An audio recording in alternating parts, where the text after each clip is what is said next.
ఒకరు పోతే ఎప్పుడూ ఒకరు ఉంటారు.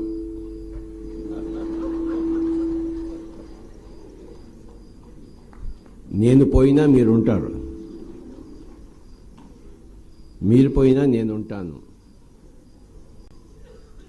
తాటికి నీ తల తన్నేవాడి యొక్క తల ఇంకొకటి తన్నేవాడు ఎప్పుడూ ఉంటాడు. మనకన్నా గొప్పవాళ్ళు ఎప్పుడూ ఉన్నారు. కొంతమంది ఏమనుకుంటారంటే నేను లేకపోతే ఇక ప్రపంచమే ఉండదు అనుకుంటా. కానీ మనం తెలుసుకోవాల్సిన సత్యం ఏమిటంటే, నేను చనిపోయినా ప్రపంచానికి తక్కువేమీ లేదు, ఎవరు చనిపోయినా తక్కువ లేదు. ఎందుకంటే ఎప్పుడు ఒకళ్ళకన్నా గొప్పవాళ్ళు ఎప్పుడు వస్తూనే ఉంటారు. స్వామీజీ లాగా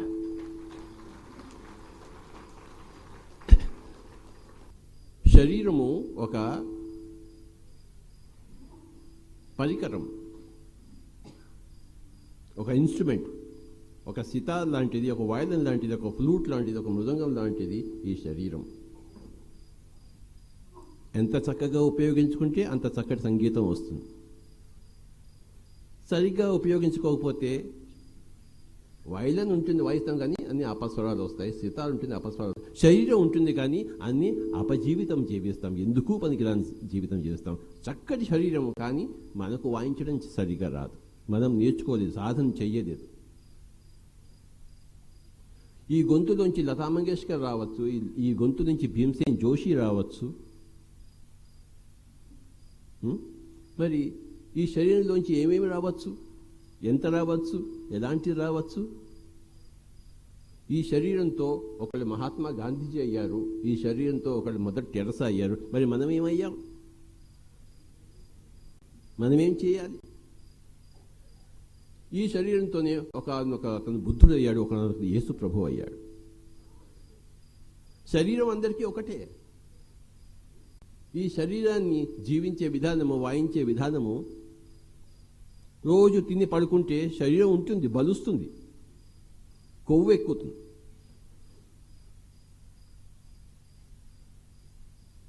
ఈ శరీరాన్ని బాగా తిని తాగడం కోసం ఉపయోగించుకోవచ్చు,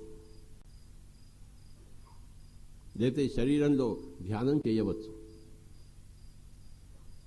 ఈ శరీరాన్ని మదించి ఆత్మజ్ఞానంలో, ఆత్మ యొక్క ప్రయాణంలో మనము ఈ శరీరాన్ని 100కి 100 రూపాయలు ఉపయోగించవచ్చు, అథవా 100కి 0 కూడా ఉపయోగించుకోవచ్చు. ఎవరి తెలివితేటలో అంత.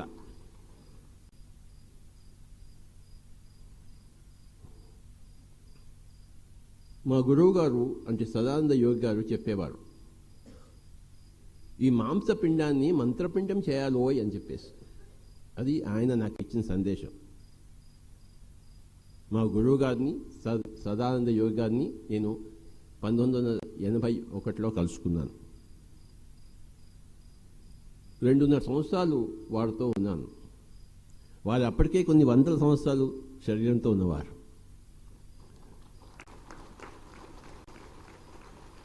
ఎన్నో విషయాలు నాకు ఆయన చెప్పేవారు. పొద్దుగూకలా వెళ్ళి ఆయన దగ్గర కూర్చుంటూ ఉండేవాడిని కర్నూలులో.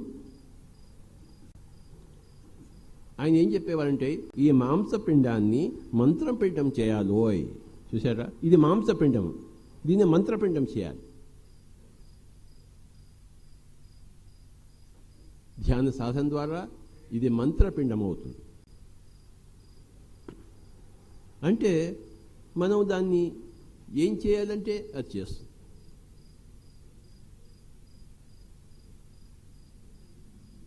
ఎన్ని సంవత్సరాలైనా, ఎన్ని యుగాలైనా ఈ శరీరము మనకి ఇస్తుంది.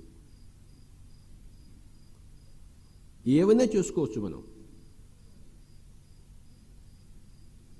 కనుక మాంసపిండాన్ని మంత్రపిండం చేయవలే.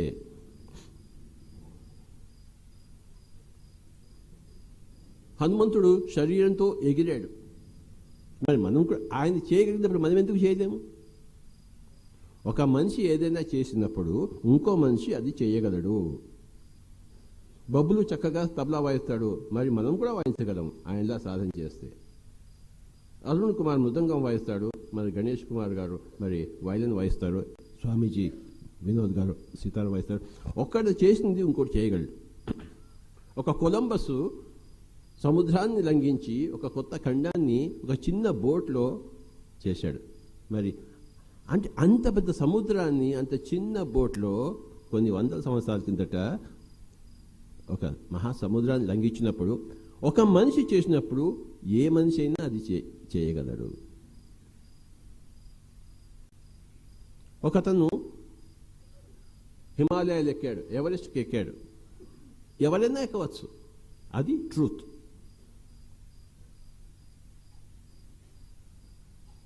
ఒక మనిషి ఎవరైనా చేశాడంటే ఆ మనిషి కన్నా బాగా ఇంకో మనిషి ఎప్పుడు చేయగలడు, సాధన ఉంటే, లక్ష్యం ఉంటే. మన ప్రగతికి అంతు లేనే లేదు, మన ప్రగతికి అంచు లేనే లేదు. We can do whatever we want to do, attempt to do. हम कुछ भी कर सकते हैं, कोई सीमा नहीं है.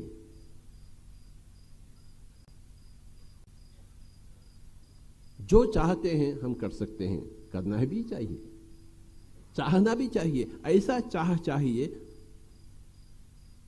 कि हम एक बुद्धा बने, कि हम एक भगवान शंकर जी बने, हम एक महाअवतार बाबा जी बने, हम एक वर्धमान महावीर बने.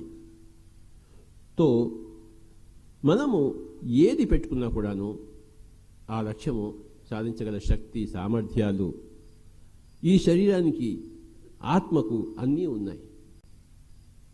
మన లక్ష్యము శుద్ధముగా ఉండవాలి, మన అభ్యాసము దినదినము ఉండవాలి. ఎవరైతే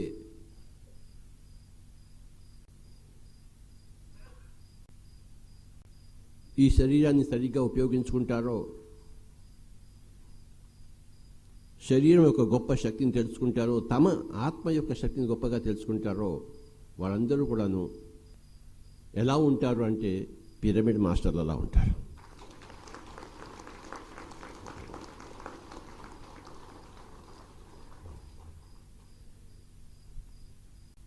పిరమిడ్ మాస్టర్లు అంటే శరీరం యొక్క గొప్పతనాన్ని తెలుసుకున్నవారు, ఆత్మ యొక్క గొప్పతనాన్ని తెలుసుకున్నవారు, ప్రకృతి యొక్క గొప్పతనాన్ని, పురుషుడి యొక్క గొప్పతనాన్ని తెలుసుకున్నవారు.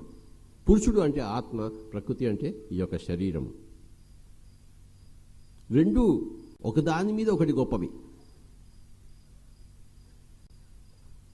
ఎవరు ఎంతగా ప్రకృతి పుత్రులవుతారో, ఎవరు ఎంతగా శ్వాస పుత్రులవుతారో వారు అంతగా పురుషోత్తములు అవుతూ ఉంటారు. సరస్వతి పుత్రులు అవుతారు.